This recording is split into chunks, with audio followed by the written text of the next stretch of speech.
Chers élèves de 5e, bonjour. Nous voici pour le premier cours à distance et qui portera sur les nombres relatifs. Alors d'abord, qu'est-ce qu'on appelle un nombre relatif? Un nombre relatif, c'est des nombres où on définit s'il y a des nombres positifs et des nombres négatifs. En fait, vous connaissez déjà ça. Vous avez déjà vu, je sais pas, la température. La température, oh, il fait froid, il fait moins 4 degrés dehors. Donc moins 4, ça signifie bien qu'il y a des nombres en dessous de 0. Donc on a pareil pour les ascenseurs. L'étage 5, l'étage 4, l'étage 3, l'étage 2, l'étage 1, le rez-de-chaussée. Mais on a aussi les étages en dessous, les moins 1, moins 2, moins 3, et ainsi de suite. Et en fait, ce sont des choses qu'on retrouve assez régulièrement, très souvent, par exemple, en histoire, puisque on définit, par exemple, que l'invention de l'écriture, c'est en moins 3000, donc 3000 ans avant Jésus-Christ. Et pourquoi, du coup, ça porte le nom de relatif? Parce que c'est relativement un zéro qui est défini. En l'occurrence, nous, par exemple, pour les dates, notre zéro, c'est la naissance de Jésus-Christ. Donc, quand on parle de moins 3000, on parle de moins 3000, donc c'est 3000 avant ce zéro-là.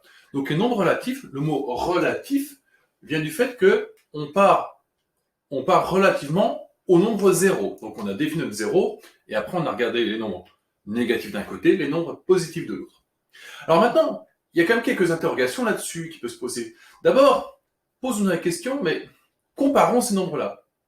Par exemple, si je vous dis de moins 3000 et je vous dis moins 2000, qui est plus grand? Il faut définir déjà ce que ça veut dire plus grand. Alors, regardons ça sur une droite graduée. L'année dernière, vous faisiez des demi-droites graduées. L'année dernière, on faisait ça partait de 0, et puis on allait vers la droite. Maintenant, on définit une droite graduée, c'est-à-dire qu'en fait, il y a des nombres avant 0. Alors, on va commencer à graduer, ça on sait faire. 1, 2, 3, 4, 5, 6, 7, 8 et 9. Et si on pose la question, qui est plus grand, 5 ou 3? On dit, c'est 5 le plus grand, puisqu'il se trouve après 3. Ça signifie que être plus grand que, c'est-à-dire qu'il se trouve après.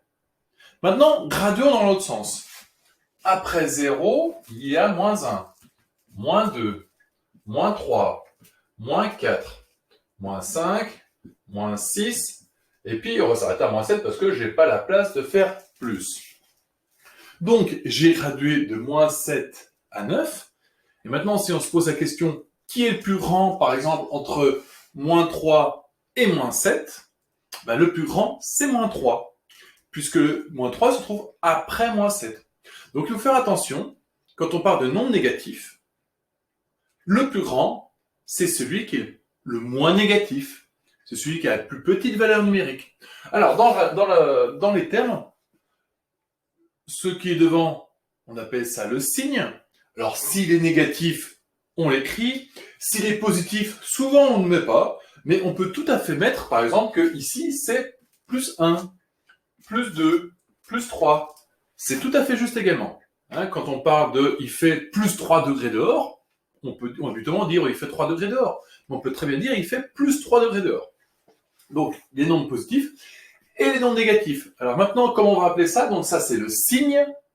Dans moins 1, par exemple, moins, c'est le signe. Donc plus 1, plus, c'est le signe.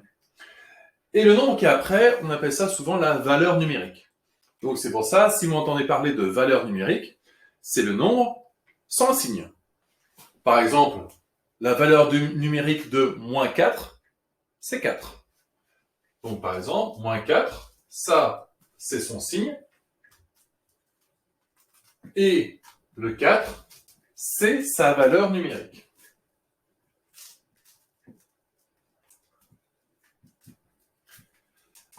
Rappelons-nous d'un terme que vous avez vu l'année dernière en 6e. Quand on gradue comme cela, on peut placer des points dessus. On va placer des points, par exemple, ici, le point A. Et à ce moment-là, qu'est-ce que 4 pour le point A? C'est ce qu'on appelle son abscisse. Donc, l'abscisse de A est 4. Ou plus 4. On peut tout à fait mettre les deux. Pareil, si je prends le point B, l'abscisse de B, c'est moins 3. Comment ça s'écrit? Eh bien, ça s'écrit B moins 3. Pour dire que l'abscisse de B, c'est moins 3. Alors maintenant, on a fait ça sur une droite graduée, mais est-ce qu'on ne ferait pas ça carrément sur un plan? Alors, vous avez tous déjà entendu parler de coordonnées.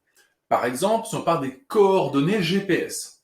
Qu'est-ce que c'est que les coordonnées GPS? C'est où est placé un point sur Terre. Par exemple, ici, je peux imaginer que je suis à peu près 46 degrés nord, 3 degrés est. On en reparlera un petit peu plus tard de ces valeurs-là, comment on les trouve sur Terre. Nous, ce qui nous intéressait, dans un premier temps, c'est comment on peut repérer un point sur un plan. Or, un plan, c'est quoi? C'est quelque chose de plat. Et on peut définir, par exemple, des points les uns par rapport aux autres. Alors, comment ça se passe?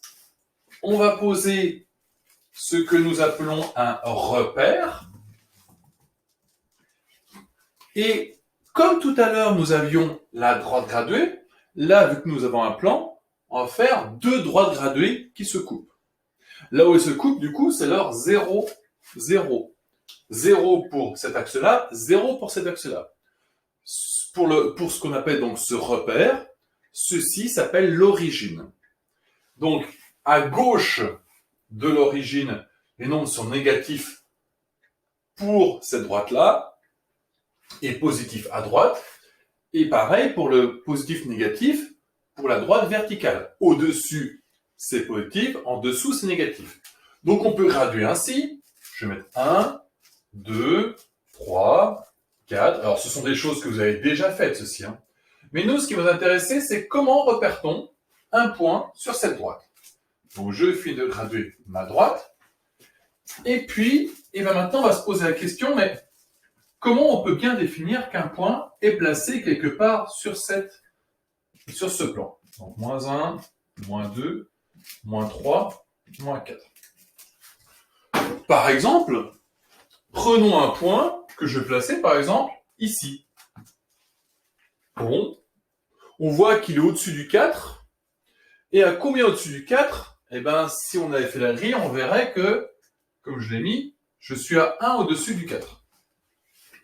Bon, et bien à ce moment-là, on pourrait dire, oh, ça fait 4, 1.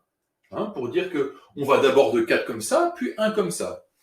Très bien, donc définissons que ceci, ces coordonnées, ce soit 4 et 1. Alors, je vais l'appeler A. Et ceci, à ce moment-là, se dit que le coordonné point A, c'est 4, point virgule 1. Pour dire que c'est d'abord 4, puis 1. Posons-nous la question maintenant, si je place le point ici, je vais l'appeler B. Quelles sont ses coordonnées? Alors, pareil, si on suit le raisonnement, c'est 3, puis 2.